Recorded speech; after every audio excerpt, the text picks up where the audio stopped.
Mas com a vitória, né? Ainda assim. É. Mas, Flávio, falar com você, porque eu acho que você contou que é um cara feliz e tudo mais, e você usou uma expressão que eu gosto muito, que é menor investimento.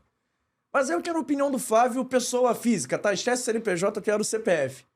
Você fica bolado quando as pessoas falam time pequeno pra se referir às equipes de menor investimento? Já fiquei mais. Já fiquei mais. Hoje eu não fico. Inclusive, eu acho que o presidente Rubens Lopes, ele foi muito feliz há uns 2 anos atrás, quando numa reunião ele falou: vocês não são menores, vocês não são um clube pequeno, vocês não são médio, vocês são os clubes formadores. Foram as palavras dele. E desde então, sempre que a pessoa fala algum clube pequeno, eu falo, cara, vamos tentar usar o clube formador, porque eu acho que é mais adequado. É claro que não tem como você pensar que um Volta Redonda, um América, um Bangu, uma Portuguesa é um clube pequeno. É óbvio que não é. Não são. Mas se você comparar com Flamengo, Vasco, Fluminense, Botafogo, também a gente não é lunático de achar que, pô, nós somos do tamanho deles. Claro que não somos.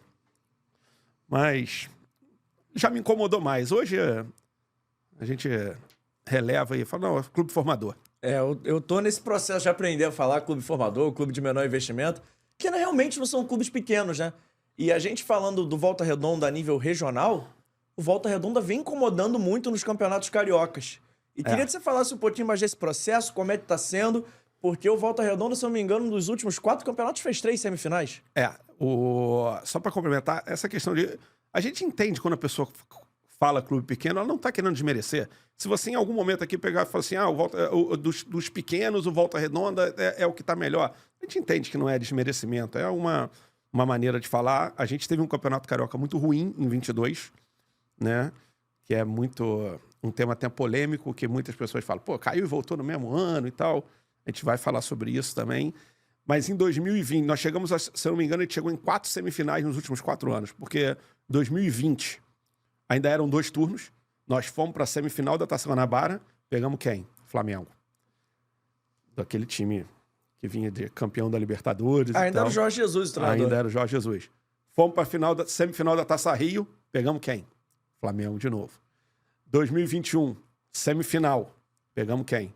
Flamengo, campeão brasileiro também. E em 2023, 2021 já era o formato atual, que era apenas uma semifinal. Em 2023, de novo, a gente conseguiu a classificação. O Volta Redonda, salvo engano, nos últimos 4 ou 5 anos, ele ficou na frente do Botafogo em 4 anos e na frente do Vasco em 3 anos. Então, a gente entende que é um trabalho consolidado, mas que é um desafio anual. E, cara, eu queria saber de vocês, do Volta Redonda, o seguinte, porque hoje eu já consigo consolidar o Volta Redonda como a 5ª força do Rio. Até pelo Volta Redonda, dos clubes de menor investimento, tá ali figurando na divisão mais alta possível, nacionalmente falando, porque os outros jogam a Série D, o Volta Redonda já joga a Série C, então acho que isso também ajuda a consolidar. Mas é isso, o Volta Redonda, ano após ano, dá trabalho pros grandes, normalmente emplaca 1 ou 2 jogadores nas equipes após o estadual, e além disso é um time que vem construindo e vem sendo uma equipe que ajuda, até uma equipe de suporte, entre aspas, ao emprestar o Raulino de vez em quando o Maracanã tem problemas, o Newton Santos tem problemas, até São Januário de vez em quando, o Vasco menos, mas enfim, o Volta Redonda é uma equipe que recebe muito até na sua casa. Como é que foi esse planejamento? Se era uma coisa que vocês já almejavam? E se vocês consideram realmente essa 5ª força no Rio? Hoje eu acho que a gente está consolidado como a 5ª força do Rio. É uma situação que os números falam, são essa quantidade de semifinal. O Volta Redonda está indo para o 5º ano, acho que 4º ou 5º ano consecutivo de Copa do Brasil. Primeira vez na história do clube que isso acontece. Sobre a relação com os clubes grandes, cara, pra gente é sempre um prazer receber jogos em Volta Redonda. A gente deixa isso muito claro pros clubes. A gente nem sempre consegue estar com o Raulino num padrão que se imagina, mas é um estádio sempre aconchegante, nunca tá ruim. São relações que a gente vai construindo, e sobre a 5ª força, a gente... O futebol é muito dinâmico. O futebol ele é uma roda gigante. Você tá lá em cima e daqui a pouco você tá ali embaixo. Se a gente for olhar o Volta Redonda há 1 ano e meio atrás, a gente estava vindo de um campeonato carioca muito ruim, sem saber o que ia acontecer do clube. E há 15 dias atrás a gente estava lutando para chegar numa Série B. Então, A gente está como quinta força do Rio, mas é muito trabalhoso manter isso. E o quanto não estar na cidade do Rio te ajuda a ser a quinta força? Porque assim, você, querendo ou não, eu tô fazendo uma análise de fora, se eu estiver errado você me corrige. Mas você tem uma coisa que talvez uma Portuguesa, um Bangu tenha ao menos, que é o engajamento da cidade, né? Porque por eles estarem no Rio, a galera foca muito, torcedor do Vasco, do Flamengo, do Botafogo, do Fluminense, tá muito mais perto do seu time. Não que Volta Redonda seja longe, mas você consegue criar um senso de comunidade, um senso de ser o time da cidade, que talvez essas equipes não consigam, né? Tem algumas até que são bairros muito populosos, né? Sim. Então, e uma coisa que eu acho que aconteceu, se a gente pegar os últimos 15 anos, a quantidade de jogos que teve no Raulino identificou também a cidade muito com os times grandes. Muito. Hoje você tem... E isso me incomoda. Isso me incomoda. Você perguntou o negócio de chamar de time pequeno.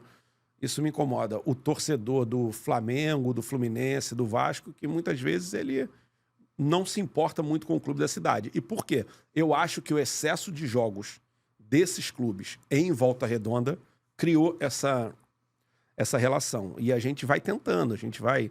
Nesse último jogo, a gente teve quase 6 mil pessoas no Raulino contra o Paysandu. É um trabalho também que a gente precisa ir fazendo formiguinha. A gente, às vezes, sofre com uma situação que é o seguinte. Nossa média de público, vamos lá, 800 pessoas. Quando a gente coloca 4 mil pessoas no estádio, a gente está levando o torcedor, por exemplo, do Fluminense, que o time dele está na final da Libertadores. A gente está levando o torcedor do Flamengo, que é bicampeão da Libertadores recentemente. Então, muitas das vezes, o cara vai pro estádio querendo ver um negócio que a gente não tem como entregar para ele. Eu não sou. O Volta Redonda é a 15ª, 14ª folha da Série C. Nós somos o Goiás da série A na Série C. Então, não adianta exigir da gente entregar onde a gente está chegando. É com muito trabalho, é com muito estudo, é com muita força. Mas, às vezes, aí a gente precisa criar isso para a gente aproximar mais o nosso torcedor. E sobre a questão de facilita, em alguns casos eu acho que ela dificulta um pouco, porque nós gostaríamos de investir mais na base. Uhum. E o que nos dificulta? A gente está numa região que tem 1 milhão de habitantes. A Baixada tem nem sei quantos, 5, 6 milhões de habitantes. Então, o universo de captação de jogador, e você levar um jogador para Volta Redonda, um menino de 13, 14, 15 anos, não é fácil. Então, eu acho que na questão, principalmente da captação de atleta, dificulta muito não estar no Rio de Janeiro, na cidade. E acabou esse corte? Então calma aí. Antes de eu ir embora, não esquece de se inscrever no canal, ativar o sininho da notificação, deixar o seu like e o seu comentário e, claro, seguir as nossas redes sociais. A gente tá no @Fora do Jogo Cast em todas as redes sociais, mas pelo visto, estamos expulsando, então vai, me ajuda aí!